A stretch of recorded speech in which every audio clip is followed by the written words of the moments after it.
सुबह से mega coverage जारी है किस बात की कि इस कुर्सी पर कौन विराजमान होगा। और ये कुर्सी बिल्कुल ऐसी ही है छत्तीसगढ़ में भी और मध्य प्रदेश में भी।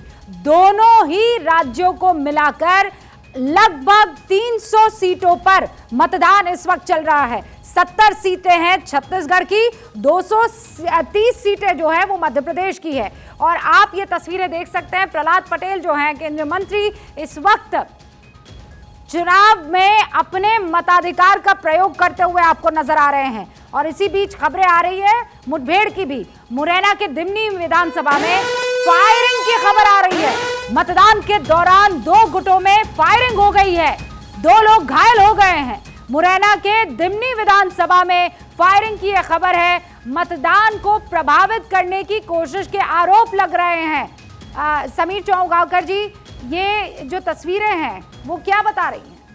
बिल्कुल, और मुझे लग रहा है कि देखिए चुनाव आयोग जब सबके हथियार जब्त कर लेता है, मुझे लग रहा है कि चुनाव आयोग सबके हथियार रखने के लिए बोल देता है। और सारे हथियार जो रहते हैं लाइसेंस के, वो जब उसके अंदर रहते हैं पुलिस कस्टडी के पास, तो मुझे लग रहा है ये हथियार कहाँ से आ जाते हैं इस बार जनता के पास जो फायरिंग कर रहे हैं। और वैसा भी ये ग्वालियर चंबल संभाग का बहुत संवेदनशील क्षेत्र रहा है। भिंड, मुरैना, गोहद, ये सब पुराने 2018 के अगर आप चुनाव देखोगे तो 2018 के चुनाव में भी यहाँ पर 4 से ज्यादा मतदान केंद्रों पर पूर्ण मतगणना मतदान हुआ था। कुछ तस्वीरें आ गई हैं, जरा दर्शकों को तस्वीरें दिखाते हैं। ये देखिए पूरा इलाका, ये मोबाइल से ली गई तस्वीरें, इसीलिए आपको पिक्सल बर्स्ट होता हुआ नजर आ रहा होगा। लेकिन बावजूद उसके आप देखिए कैसे अफरा तफरी का माहौल मचा हुआ है। सड़क पर नीचे आप ध्यान दीजिएगा, यहाँ पत्थर बिखरे पड़े हुए हैं, अफरा तफरी मची हुई है। हालांकि देखिए मेरे ख्याल से वोटिंग की ये लाइन लगी हुई थी, ये देखिए तादाद में लाइन में वोटर्स लगे हुए थे और अचानक वहां पर फायरिंग शुरू हो जाती है। ये वो इलाका है जहां पर मुठभेड़ की अक्सर चुनावों में खबरें नजर आती हैं। 2018 में भी वहां पर हुआ था। और चुनाव आयोग तो हर बार ग्वालियर चंबल संभाग की कम से कम 10 से 12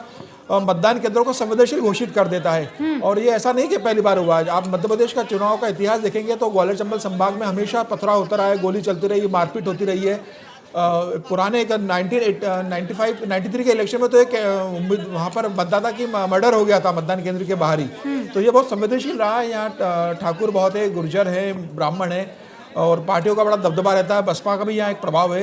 तो ये हमेशा संवेदनशील रहा है ग्वालियर चंबल संभाग। और मुझे लग रहा है उसी कड़ी में यह देखने में आ रहा है, जबकि चुनाव आयोग ने बहुत बेहतर व्यवस्था की थी इस बार वहाँ पर। तस्वीरें देखकर आपको क्या लग रहा है? वहाँ पर इलाका अति संवेदनशील है और उसके बावजूद हथियार दोनों गुटों के पास मिले हैं, दोनों तरफ से फायरिंग हुई है और खबर यह है कि 2 घायल भी हो गए हैं।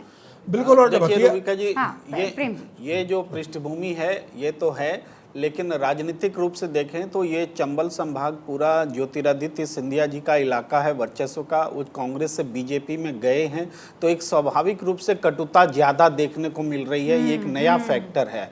इसके अलावा बीते दिनों एक एमएलए का ये भी आया था यूट्यूब पर के जो वोटिंग करते हैं तो 7 बजे के आसपास ही ज़्यादा से ज़्यादा हम फर्जी वोटिंग करवा लेते हैं।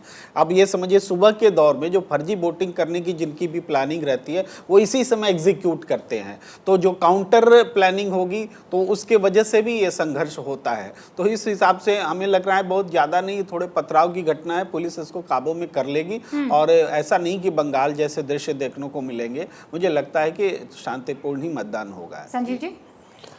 नहीं, देखिए जो दृश्य दिखाई दे रहा है निश्चित तौर पर एक सेकंड अखिलेश